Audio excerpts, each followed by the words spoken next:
تو ہم آئے ہیں خانہ کعبہ کے طواف کے لیے، عمرے کے لیے، اور خانہ کعبہ کے طواف سے تم کسی کو روک نہیں سکتے۔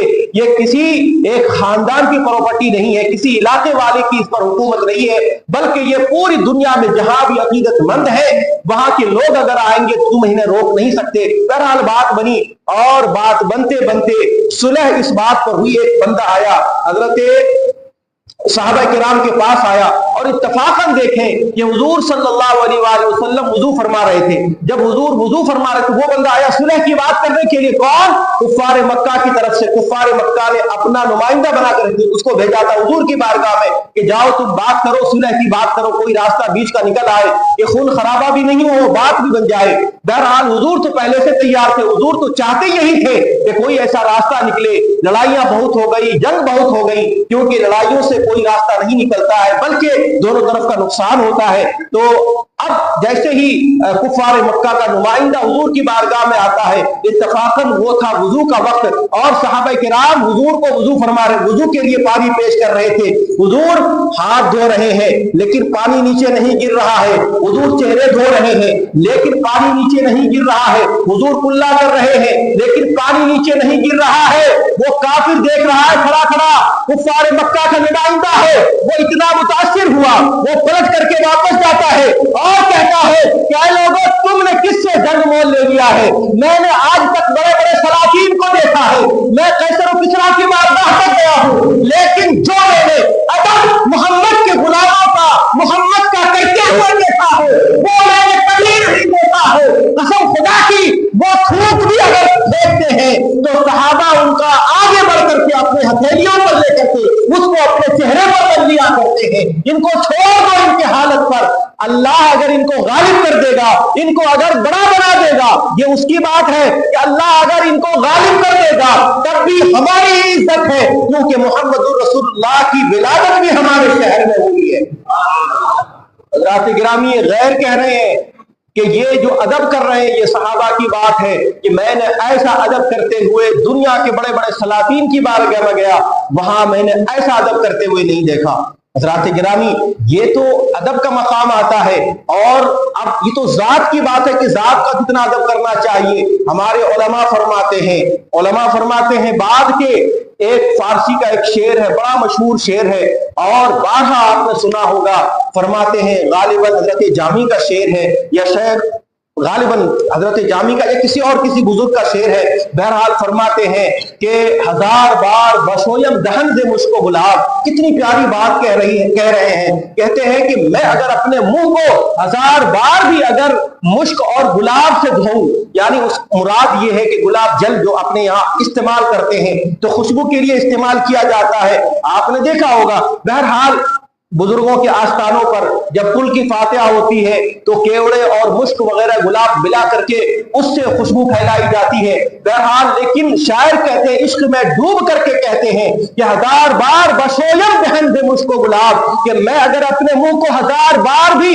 مشک اور گلاب سے دھو لوں، یا رسول اللہ ہنوز نام کو گفتن کمانے بے ادبی، اس کے باوجود بھی میں آپ کا نام مبارک اپنی زبان سے لینا بھی ادبی سمجھتا ہوں۔ یہ اب آ گئی نام کی بات کہ نام کا کتنا ادب کیا کرتے تھے۔ ہم نے دیکھا کہ سلاطین میں محمود غزنوی کا نام آتا ہے، اب ان کے جو خادم تھے، غلام تھے، ایاز تھے، ایک دن ان کے بیٹے کو پکار کر کے کہا کہ ایاز کے بیٹے ادھر آؤ، ایاز کے بیٹے ادھر آؤ۔ ایاز بڑے پریشان ہو گئے کہ آج بادشاہ نے آج میرے بیٹے کا نام کیوں نہیں لیا؟ تو بادشاہ سے عرض کرتے حضور آج کیا بات ہے، آج میرے بیٹے سے کوئی ناراضگی ہو گئی، ہمیشہ اس کا نام آپ لے کر کے اس کو پکارتے تھے، آج ایاز کا بیٹا کہہ کر کے پکار رہے ہیں۔ تو اب سلطان کی بات سنو، وہ بادشاہ وقت ہے جہاں آج ہوتا یہ ہے کہ آج تھوڑی سی اگر مالداری ہمارے اندر آ جاتی ہے، تھوڑا سا علم اگر دنیاوی ہم اگر حاصل کر لیتے ہیں تو اپنے آپ کو دنیا کا سب سے بڑا عقل مند انسان سمجھنے لگ جاتے ہیں، اور دوسرے انسانوں کو کیڑے مکوڑوں سے کم تر نہیں سمجھتے۔ ہم عشق کی بات تو چھوڑو، وہ لوگ نماز میں مسجدوں کا راستہ تک بھول جاتے ہیں۔ ظاہر بات ہے کہ بڑے پڑھے لکھے لوگ آپ کو مسجدوں میں نہیں ملیں گے. کیوں؟ وجہ کیا ہے؟ وجہ یہ ہے کہ وہ سمجھتے کہ ارے نماز کی کیا ضرورت ہے، یہ روزوں کی کیا ضرورت ہے، مسجدوں میں جانا کیا ضروری ہے. ارے بھائی تو پھر مر جاؤ تو قبرستان کیوں جانا ضروری ہے؟ کہیں اور چلے جاؤ. پھر تمہیں اپنا الگ ٹھکانہ چننا چاہیے. یہ ایصال ثواب کے لیے بھی کوئی مجلس ہے تم انتخاب مت کروانا. وصیت کر دینا کہ میں مر جاؤں تو میرے سیم کی فاتحہ نہ پڑھی جائے بلا وجہ فضول کی یہ سب باتیں. تو بہرحال عرض کرنا یہ ہے کہ انسان پڑھا لکھا اسی وقت کہلائے گا جب وہ علم اس کو نماز کی طرف لے جائے گی، جب وہ علم اس کو رسول کے عشق کی طرف لے جائے گی. کسی نے ایک بڑی پیاری بات کہی تھی کہ دیکھو جب ہم جاہل تھے، جب کچھ نہیں جانتے تھے تو مسجد میں آتے تو سنت پڑھتے تھے پہلے، ہے نا، سنت پڑھتے تھے پہلے، اس کے بعد جتنی بھی نفل نمازیں ہیں وہ پڑھا کرتے تھے. یہ علم کی بات ہے، وہ پڑھتے تھے پابندی کے ساتھ میں. یہ بزرگ فرماتے ہیں پھر اس کے بعد بندے کا کچھ علم اور بیدار ہوا، کچھ پڑھا جب اس نے تو اس نے کہا یار کہ یہ تو غیر موقدہ ہے، یہ نفل ہے، یہ فلاں ہے، یہ تو اتنا پڑھنا ضروری نہیں ہے. تو اب اس نے کیا کیا کہ اس نے سنت غیر موقدہ کو ترک کرنا اور نفل کو ترک کرنا چھوڑ دیا، یعنی اس کو ادا کرنا چھوڑ دیا. اب نفل نہیں پڑھ رہا بندہ، نہ سنت غیر موقدہ پڑھ رہا ہے. پھر اور کچھ علم آیا اس کو تو اس نے کہا یار کہ یہ سنتیں کیوں پڑھی جاتی ہیں؟ اللہ نے تو صرف فرض فرمائی ہیں، تو فرض پڑھو اور نکلو. اب آپ جائیں نا جا کر کے دیکھیں، آپ نے دیکھا ہوگا تو اب لوگ یہاں بھی نقل کرنے لگ گئے کہ ارے یار مکے میں تو بس جاتے ہیں تو وہاں تو لوگ 4 رکعت نماز مشکل سے پڑھتے ہیں، اور وہ بس آئے اور یہ کھٹاکٹ پڑی اور یہ روانہ ہو گئے. کہ بھیا ہم تو کہتے ہیں کہ ایسا علم اللہ تعالیٰ نہ دے جو اللہ تعالیٰ اپنی بندگی سے کروا دے. ایسا علم کس کام کا جو آپ کی نماز مکمل نہ کرنے دے، جو آپ کو عشق نبی صلی اللہ علیہ وسلم سے دور کر دے. ہم کہتے ہیں ایسا علم تو بہتر ہے جاہل رہنے سے. جاہل بندہ رہے لیکن نمازیں پوری پڑھے، جاہل بندہ رہے لیکن عشق مصطفیٰ صلی اللہ علیہ وسلم کے پیرائے میں رہے. تو عرض کرنا یہ ہے کہ محمود غزنوی نے جب یہ بات پوچھی ایاز نے تو محمود غزنوی نے کہا کہ دراصل بات یہ ہے کہ میں تیرے بیٹے سے کوئی ناراض نہیں ہوں. ناراض بھی کیوں رہوں گا؟ یہ بچہ اسے کیوں ناراض رہنے لگ گیا؟ تو حضور پھر نام کیوں نہیں لیا کہ دراصل تیرے بیٹے کا جو نام ہے نا وہ میرے آقا کریم علیہ السلام کے نام پر ہے. سمجھ رہے بات کو؟ اس وقت بھی نام نہیں لیا، میرے آقا کے نام پر ہے، یعنی محمد نام ہے. اب یہ میں بتا رہا ہوں، یہ واقعتاً میں بیان کر رہا ہوں کہ تیرے بیٹے کا نام میرے آقا کے نام پر ہے. تو میں ابھی بے وضو تھا، اسی لیے میں نے اپنی زبان سے آقا کا نام لینا پسند نہیں کیا. آپ بتائیں نا کہ کیسے ہمارے بزرگ تھے تو جنہوں نے ادب کیا، جنہوں نے عشق کیا پیارے آقا سے، تو اللہ تعالیٰ نے انہیں سلطان بنا دیا زمین کا، انہیں بادشاہی اللہ نے عطا فرمائی. اور آج ہم کیا کر رہے؟ نبی کے نام پہ بھانگڑے ڈال رہے ہیں. ہوتا ہے نا بھائی، یہ کون سا عشق ہے بھائی؟ کہ نبی کا جیسے ہی کوئی نعت پڑھنے لگ گئے آپ بس ہاتھ اٹھ گئے، آپ کے بھانگڑا ڈالنے لگ گئے. یہ کیا طرز ہے؟ ظاہر بات ہے جلوسوں کے اندر آپ دیکھو، میں نے عرض کیا تھا پہلے بھی، یہ محرم کے موقع پر دیکھیں تو علی کا نام لے کر کے بھانگڑے ڈالنا. اور اب جب جلوس محمدی جب آتا ہے 12 ربیع الاول شریف کا جلوس، جو ہماری شان اور ہماری عزت و عشق کو جو ظاہر کرتا ہے، اس میں ہمارا کیا انداز ہوتا ہے؟ بھانگڑے ڈال رہے ہوتے ہیں، بے حیائیاں ہو رہی ہوتی ہیں، بےہودگیاں ہوتی ہیں. بلکہ ہونا تو یہ چاہیے تھا کہ یہ جلوس بھی ہمارے لیے تبلیغ کا ذریعہ بن جاتا. کیا ہے یہ بڑی بات ہے کہ تبلیغ کا ذریعہ بنتا. اب یہ آپ کیا کہیں گے کہ تبلیغ کا مطلب یہی ہوتا ہے نا کہ ہم کسی کو دین کی تبلیغ دیں؟ نہیں، یہ کہنا نہیں ہوتا ہے، بلکہ ہمیں آقا علیہ السلام کے غلاموں جیسا حلیہ بنا کر کے، غلاموں جیسا انداز بنا کر کے، صحابہ کی غلامی اپنے ذہن میں یاد رکھ کر کے جب ہم جلوس میں گزریں گے تو قسم خدا کی جو قوم آج ہماری مخالف ہے وہ کہنے پر مجبور ہو جائے گی کہ جب غلاموں کا یہ عالم ہے تو آقا کا عالم کیا ہوگا. ہے نا، یہ جو ہمارا جو چہرہ ہوتا ہے نا، چہرہ جو دیکھنے دکھانے کا ہوتا ہے، یہ سب سے بڑا مبلغ ہے. یہی تبلیغ ہمارے لیے کرتا ہے کہ آج ہم کتنے باہر سچے ہیں، آج ہم کتنے کردار والے ہیں، آج ہمارا عمل کیسا ہے. اگر ہم باہر عمل والے ہیں تو یقین جانے کہ اس سے بڑا مبلغ اور کوئی ہو ہی نہیں سکتا ہے کہ آپ کسی کو کہو کہ آ جاؤ حضور کے زندگی کی طرف، آ جاؤ دین کی طرف، آ جاؤ. نہیں، بلکہ الحمدللہ اگر ہمارا کردار درست ہو جائے تو پھر ہمیں تبلیغ کی یوں چل کر کے کرنے کی ضرورت نہیں ہے. بلکہ دیکھا یہ گیا تھا قرون اولیٰ کے اندر، میں نے یہ ایک بار ایک مثال تمثیلاً بھی یہ بات پیش کی تھی کہ جب فتح بیت المقدس ہو رہا تھا، بیت المقدس جب فتح ہو رہا تھا تو اس وقت بھی غیروں نے بازار سجا دیے تھے. اب عریانیت تھی بازار کے اندر، فحاشی تھی بازار کے اندر، اور اس کے اندر تمام طرح کی چیزیں موجود تھیں، اجازت تھی، فل اجازت تھی کہ آپ جو چاہو وہ لے سکتے ہو، کوئی آپ کو منع کرنے والا نہیں ہے. میں ادب کی زبان استعمال کر رہا ہوں، آپ سمجھتے چلے جائیں. جتنی بے حیائی ہو سکتی ہے وہ ساری کی ساری مسلمانوں کے لیے اس کے لیے اجازت تھی. وہ جانتے تھے کہ یہ مسلمان اگر بے حیائی کے اندر پڑ گیا تو ان کا بیڑا غرق ہو جائے گا. اب بڑے پریشان ہوئے کہ یار یہ صرف شرط لگائی ہے کہ بازار سے گزر جاؤ، لگتا ہے کوئی نہ کوئی معاملہ ضرور ہوگا، ہو سکتا ہے کہ دشمن چھپا رکھا ہوگا، ہو سکتا ہے چھپ کر کے کوئی حملہ کرنے والے ہوں گے. ایک جاسوس کو حضرت سعد بن ابی وقاص یا خالد بن ولید جو اس فوج کے جرنیل تھے انہوں نے بھیجا جاسوسی کرنے کے لیے کہ معاملہ دیکھ کر کے آؤ تو کیا ہے. تو دیکھ کر کے پلٹ کر کے آئے کہ صاحب یہ تو حملہ کرنے سے بھی بڑا معاملہ ہے. کیا ہے بتاؤ؟ کہا کہ یہ معاملہ یہ ہے کہ اپنی بچیوں کو نیم برہنہ کر کے انہوں نے بازاروں میں بٹھا دیا ہے، شراب ہے، کباب ہے، تمام طرح کی آزادی ہے کہ بس مسلمانوں کی فوج یہاں سے گزر جائے تو اگر یہ جس چیز کو بھی چاہیں گے ان کو دے دیا جائے گا. اب اگر کہیں ایسے وقت کے اندر اگر ہمارے فوجیوں کے اندر اگر کوئی اضطرابی کیفیت اگر پیدا ہو جاتی ہے تو پھر یقیناً یہاں سے پسپائی ممکن ہے، آگے فتح و کامرانی کے منازل ہم طے نہیں کر سکتے.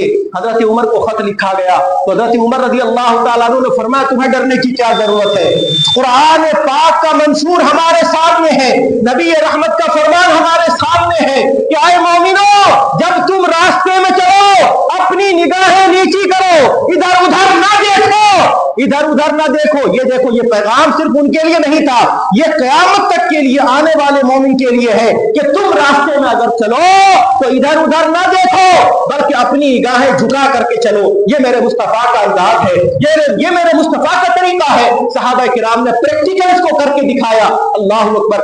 اب جیسے ہی حضرت عمر کا یہ فرمان آیا حضرت خالد بن ولید یا حضرت سعد بن ابی وقاص کی بارگاہ میں تو آپ فوراً وہ خط پڑھنے کے بعد اپنے غلاموں کو حکم دیتے ہیں کہ اس بازار سے تم گزر جاؤ لیکن خبردار تمہاری نگاہیں تمہارے قدموں سے ادھر ادھر نہیں ہونی چاہیے. اللہ اکبر. سپاہی ماننے والے تھے. آج کی طرح تھوڑی کہ آج اگر ظاہر بات ہے کہ آج اگر میں کوئی بات کہوں تو ابھی 10 لوگ بھی مسجد کے باہر جا کر کے مخالفت کریں گے اور 10 جا کر کے ابھی ہوٹل پہ جا کر کے مخالفت کریں گے، 10 جا کر کے کسی چوراہے پر مخالفت کریں گے. آج اسی لیے تو ہمارا شیرازہ بکھرا ہوا ہے کہ آج ہم ایک پلیٹ فارم پر جمع نہیں ہوتے ہیں. احتجاج کرنے گئے ڈنڈا کھا کر کے واپس آئے. یہی تو طریقہ ہے آج ہمارا کہ آج جو حالات پیدا ہوئے تو ہم احتجاج بھی صحیح سے نہیں کر پاتے ہیں، ہمیں بات کیسے منوانی وہ بھی طریقہ نہیں ہے. آج جو ہمارے بڑے ہیں کہ نہیں صبح ابھی تو چلو تم لوگ جاؤ گھر صبح بات کریں. ابھی کیا صبح کو بات کریں گے؟ جو بات کرنا ہوگا ابھی کریں گے، جو معاملہ ہوگا ابھی طے کریں گے. یہ سب ٹالنے والی باتیں، حکومت کی چاپلوسی کرنے والی باتیں یہاں نہیں چلتی. جب بات آ جاتی ہے قوم کی رہبری کے لیے تو اس وقت ہر قربانی کے لیے بندے کو تیار رہنا پڑتا ہے. سمجھ رہے بات کو؟ جہاں پر بات آتی ہے قوم کے لیے تو وہاں پر ہر قربانی کے لیے تیار رہنا پڑتا ہے. آپ یہ نہ ڈرے کہ کل کو ہمیں جیل میں ڈال دیا جائے گا، ہمارا مال برباد ہو جائے گا. نہیں ڈرنا ہے ان سب چیزوں سے. اگر ڈر گئے تو پھر سمجھ لو کہ تمہیں کامیابی ملنا ہی نہیں ہے. پھر گھر میں بیٹھے رہو، آگے آنے کی ضرورت بھی نہیں ہے، گھر میں بیٹھے رہو. پھر اب یہ دیکھیں وہ کون تھے؟ وہ بات ماننے والے تھے. بات مانا کیسے؟ ہزاروں کی تعداد ہے. کیا مجال ہے کہ کوئی بھی بندہ نگاہ ادھر ادھر کر لے؟ سب نے اپنی نگاہیں اپنے قدموں پہ جھکائی اور روانہ ہو گئے. پورا بازار پر کر لیا، نکل گئے باہر. اللہ اکبر. دیکھا پورا منظر بدلا ہوا ہے. جنہیں برہنہ بٹھایا گیا تھا، جن کی عزتوں کو آج نیلام کرنے کے لیے داؤ لگا دیا گیا تھا، انہوں نے کہا او فرشتہ سفید انسانوں، ہماری خوبصورتی کو دیکھنے کے لیے زمانہ ترستا ہے لیکن تم نے ہماری طرف نگاہ اٹھا کر کے بھی نہیں دیکھا. آخر تم کس مخلوق، تم کس زمین کی مخلوق ہو یا آسمان کی مخلوق ہو؟ تم ہو کہاں کی مخلوق جو تم نے ہماری طرف نگاہ اٹھا کر کے نہیں دیکھا؟ کہنے والے نے کہا کہ جس نے جمال مصطفیٰ دیکھا ہے وہ کسی اور کو کیا دیکھ سکتا ہے؟ جمال مصطفیٰ جس کی نگاہوں میں بسا ہو وہ کسی کو نہیں دیکھ سکتا. اللہ اکبر. جو ابھی تھوڑی دیر پہلے بے ایمان تھے عزتیں جن کی داؤ لگی ہوئی تھی، انہوں نے کہا کہ ایسے پاک باز فرشتے خود اپنا ایمان بھی بچاتے ہیں، اپنا کردار بھی بچاتے ہیں اور دوسروں کی عزتوں کی حفاظت کرنے والے بھی ہیں. ایک ہمارے بھائی تھے جنہوں نے لیکن ایک تم ہو، غیر ہو کر کے بھی تم نے ہماری عزتوں کی حفاظت کی ہے۔ اے جانے والوں، جانا بعد میں، اپنے نبی کا کلمہ پہلے پڑھا دو جانا۔ آپ بتائیں کیسے تبلیغ کیا تھا انہوں نے؟ کیا کہا تھا کلمہ پڑھ لو؟ نہیں، اپنا کردار دکھایا تھا۔ تو کردار ہمارا سب سے بڑا مبلغ ہے۔ اپنے کردار کو سنواریں، اپنے کردار کو آراستہ کریں۔ جھوٹ کی عادت ہے، سچ کی عادت ڈالیں۔ بے نمازی اگر ہے، ذہن بنائیں نماز پڑھنے کی، ایک وقت 2 وقت شروع تو کریں آپ یار۔ عید میلاد النبی کا صدقہ کم سے کم آپ آئیں تو صحیح، آگے شروع کریں آپ۔ برائیوں کی طرف دھوکہ، کاروباری جو مسائل ہیں آپ کے، سود کا کاروبار آج اپنے معاشرے کے اندر بہت زیادہ 20% پتہ نہیں کتنے گھر ہیں جو برباد ہو رہے ہیں۔ جوئے کا کاروبار ہے، سٹے کا کاروبار ہے، اور اس کے علاوہ ایک بری لت جو ہمارے معاشرے کے اندر ہے وہ کیا ہے؟ وہ ہے نشے کا کاروبار۔ جو طرح کی برائیاں جو آج نشے کی ہیں، ان سب سے بھی اپنے معاشرے کو پاک کرنا ہے۔ انشاءاللہ پاک کریں گے انشاءاللہ، ہے نا؟ اللہ تعالی ہمیں عمل کی توفیق عطا فرمائے، اور نبی اکرم صلی اللہ علیہ وآلہ وسلم کے میلاد کے صدقے اللہ تعالی ہمیں بزرگوں جیسا عشق یا بزرگوں کے عشق کی خیرات ہمیں عطا فرمائے۔ استغفر اللہ ربی من کل ذنب واتوب الیہ، وآخر دعوانا الحمد للہ رب العالمین۔ کھڑے ہو جائیں تمام۔